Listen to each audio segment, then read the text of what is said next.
ಈ ಆಶೀರ್ವದಿಸಲ್ಪಟ್ಟ ದಿನಕ್ಕಾಗಿ ನಾನು ದೇವರಿಗೆ ಕೃತಜ್ಞತೆ ಮಾಡ್ತೇನೆ. ಎಲ್ಲ ವಾಗ್ದಾನಗಳು ಅದು ನಮಗೇನೆ, ಬೈಬಲಲ್ಲಿರುವ ಎಲ್ಲ ವಾಗ್ದಾನ. ಆದರೂ ನಮಗೆ ತಿಂಗಳಿಗೊಂದು ಸಾರಿ ಒಂದು ವಾಗ್ದಾನ ಬೇಕಂತ ನಾವು ಆಸೆ ಪಡ್ತೀವಿ. ಇವತ್ತು ಮುಂಜಾನೆಯಲ್ಲಿ ಪ್ರೇಯರ್ ಮಾಡೋ ಸಮಯದಲ್ಲಿ ದೇವ್ರ ಹೃದಯದಲ್ಲಿ ಒಂದು ಮಾತನ್ನು, ದೇವರ ವಾಕ್ಯವನ್ನು ನೆನಪು ಮಾಡಿದರು. ಕೀರ್ತನೆ 34 ಅದರಲ್ಲಿ 10ನೇ ವಾಕ್ಯ, ಪ್ರಾಯ ಸಿಂಹವಾದರೂ ಹೊಟ್ಟೆ ಇಲ್ಲದೆ ಹಸಿವಾಗಿರ್ಬೋದು, ಆದರೆ ದೇವರನ್ನ ನಂಬಿರುವ ನನಗೂ ನಿಮಗೂ ಈ ತಿಂಗಳು ಯಾವ ಕೊರತೆ ಇಲ್ಲದ ಹಾಗೆ ನಮ್ಮನ್ನು ನಡೆಸಲು ದೇವರು ನಂಬಿಗಸ್ತರಾಗಿದ್ದಾರೆ. ಹಾಗಾಗಿ ಈ ಮುಂಜಾನೆಯಲ್ಲಿ ನಾನು ನಿಮ್ಮನ್ನು ಪ್ರೋತ್ಸಾಹಪಡಿಸ್ತೇನೆ. ಈ ತಿಂಗಳು ಪ್ರಾರಂಭ, ಕಳೆದ ತಿಂಗಳು ಹೇಗಿದ್ದರೂ ಕೂಡ ಈ ತಿಂಗಳು ನೀವು ದೇವರನ್ನು ದೃಷ್ಟಿಸಿ ನೋಡೋಣ. ನಾವು ದೇವರ ಮೇಲೆ ಭರವಸೆ ಇಡೋಣ.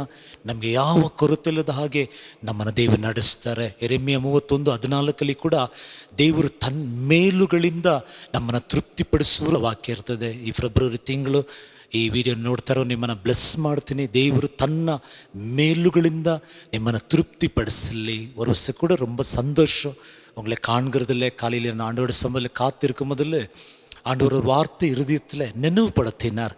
சங்க குட்டிகள் பட்டினியாக இருக்கும், தாழ்ச்சி அடியலாம், அந்த ஆண்டவரை நம்பியிருக்கிற, அவரை தேடுகிற எங்களுக்கு ஒரு நன்மை குறைப்படாது. இந்த புதிய மாதத்தில் கடந்த மாதம் அநேக தேவைகள் இருந்திருக்கலாம், சில சூழ்நிலைகள் சாதகமாக இல்லாது இருந்திருக்கலாம். மனசு வந்து போகாதீங்க. இந்த கால வேளையில் நான் சொல்லுகிறேன், அவரை நம்ம தேடுக்கலாம். அதுக்கு அந்த சங்கீதம் 34:1 அவருடைய துதி என் நாவில் எப்பொழுதும் இருக்கும். இந்த மாதம் நீங்கள் அவரை துதித்து கொண்டே இருங்க. எல்லாம் தேவைகளை அவர் தேவன் சந்திப்பார். எரேமியா 31:14 கூட ஆண்டவருடைய வசனம் சொல்லும், என் ஜனங்களை நன்மையினால் திருப்திப்படுத்துவேன். இந்த மாதம் இயேசுவின் நாமத்தில் கர்த்தர் அவருடைய நன்மையினால் எங்கள் எல்லாரையும் தேவன் திருப்திப்படுத்துவார். கர்த்தருடைய ஆசீர்வாதம், அவருடைய பாதுகாப்பு, அவருடைய முகம் பிரசன்னம், அவருடைய கிருபை சமாதானம் உங்கள் மேலே உங்கள் குடும்பத்து மேலே தங்கியிருக்கட்டும்னுட்டு ಮನದಾರ ನಾನು ಆಶೀರ್ವದಿக்கிறேன். ದೇವರ ಆಶೀರ್ವಾದ, ಅವರ ಭದ್ರತೆ, ಅವರ ಮುಖ ಪ್ರಸನ್ನತೆ, ಸಮಾಧಾನ, ಕೃಪೆ ನಿಮ್ಮ ಮೇಲೆ, ನಿಮ್ಮ ಕುಟುಂಬದ ಮೇಲೆ ಇಡೀ ತಿಂಗಳು ತಂಗಿರಲಿ ಅಂತ ನಾನು ಬ್ಲೆಸ್ ಮಾಡ್ತೇನೆ. ಪ್ರಾರ್ಥನೆ ಮಾಡೋಣ. ತಂದೆ ದೇವರೇ, ಆಶೀರ್ವದಿಸಲ್ಪಟ್ಟ ಈ ತಿಂಗಳಿಗಾಗಿ ಸ್ತೋತ್ರ. ದೇವರು ನಿಮ್ಮ ನಡುವೆ ದೊಡ್ಡ ಕಾರ್ಯಗಳನ್ನು ಮಾಡುವರು ಅಂತ ಈ ವರ್ಷ ಈ ತಿಂಗಳು ದೊಡ್ಡ ಕಾರ್ಯಗಳನ್ನು ಮಾಡಿದೇವರಪ್ಪ.